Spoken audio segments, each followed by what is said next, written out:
Bonjour mes délicieux papillons, petite vidéo pour notre défi de 365 jours. Les papillons déploient leurs ailes.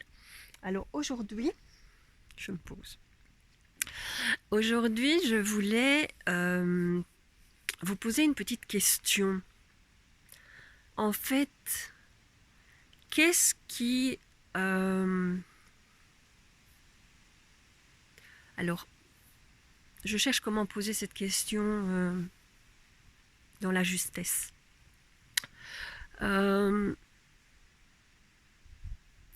Qu'auriez-vous besoin pour mettre en route un changement dans votre vie?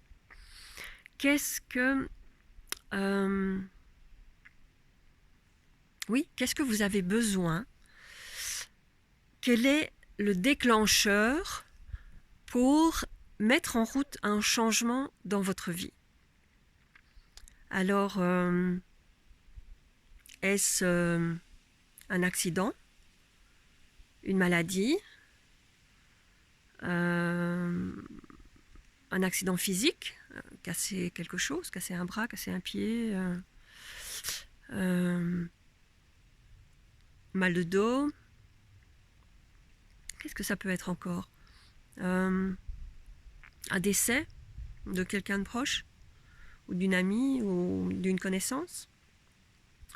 Un accident de voiture, ou un accident matériel, une maison qui brûle, ou voilà. Je peux prendre des extrêmes exprès, bien sûr, parce que en général, je dis bien en général, sans jugement et sans quoi que ce soit, bien sûr, mais les personnes ont besoin, les gens ont besoin d'un événement majeur, de quelque chose d'énorme dans leur vie pour pousser au changement et pour se rendre compte, peut-être ou pas, que quelque chose doit être changé dans leur vie.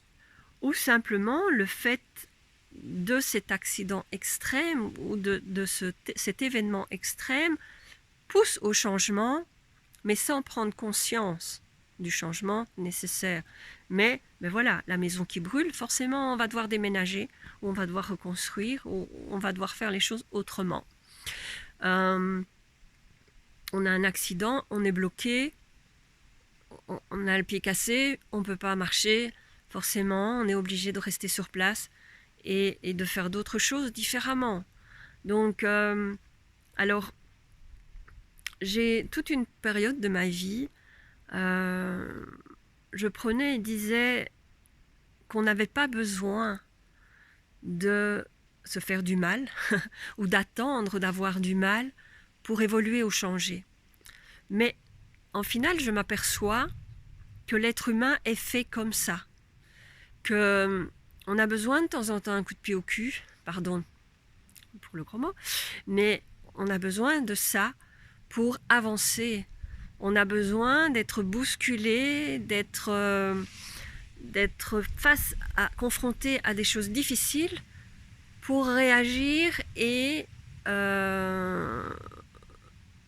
mettre en place un changement dans notre vie.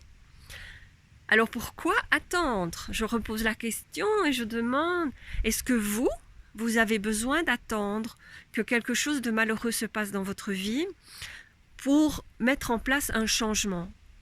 Est-ce que vous n'avez pas envie de changer votre façon de penser et de voir les choses avant qu'un accident arrive? C'est une question. Voilà, j'avais envie de vous poser la question. J'espère que vous allez me répondre et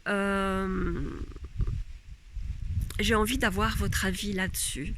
Le mien, ben voilà, j'aimerais que les gens puissent accueillir le changement ou accepter le changement dans leur vie avant qu'il y ait des événements graves qui les poussent à sortir de leur zone de confort et à le faire. Et je mets en place mes coachings. Je vous rappelle, j'ai des coachings gratuits, 45 minutes, une consultation avec moi de 45 minutes gratuite pour faire le point sur ce que vous avez envie de changer ou ce que vous avez besoin de changer. Et mes ateliers, mes séminaires au chalet, je mets tout ça en place pour pousser les gens quelque part à sortir de leur réalité quotidienne et pouvoir se poser des questions. Mon livre est là aussi pour permettre aux gens de se poser des questions, de dire est-ce que je suis vraiment bien dans ma vie? Est-ce que j'aurais pas besoin de changer un petit quelque chose pour être encore mieux? Comment cela peut être mieux encore? Donc voilà ce que j'avais envie de vous partager aujourd'hui. Laissez-moi vos commentaires, dites-moi ce que vous avez besoin comme changement, comme événement pour mettre en place vos changements. Je vous embrasse, je vous retrouve demain pour une autre petite vidéo.